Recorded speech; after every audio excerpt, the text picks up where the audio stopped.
কি মা বোনেরা, নাম কাটলে বাড়িতে সব জিনিসপত্র আছে তো, যেগুলো দিয়ে রান্না করেন? আছে তো? প্রাণে শক্তি আছে? নাম কাটলে ধরবেন তো? ছেড়ে দেবেন না তো? মেয়েরা সামনে লড়াই করবে আর ছেলেরা পেছনে থাকবে।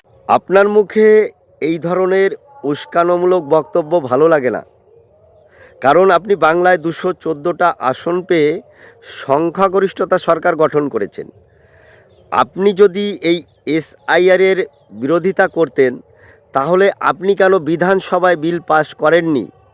যেটা কেরালায় সিপিএম সরকার করেছে, এসআইআরের বিরুদ্ধে বিধানসভা থেকে বিল পাস করিয়েছে।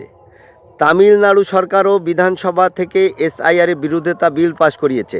আপনি কেন করাননি?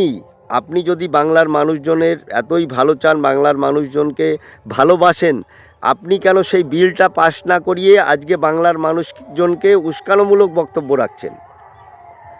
আপনি আপনি বাংলার ভালো চান না, আপনি নিজের এবং নিজের ফ্যামিলির ভালোটা চান। তাই এই উস্কানোমূলক কথা বলে মানুষের মধ্যে একটা বিভেদ সৃষ্টি করার চেষ্টা করছেন। আপনার মুখ থেকে এগুলো মানায় না। আপনি চাইলে এই বিধানসভায় বিলটা পাস করাতে পারতেন, সেটা কেন করাননি?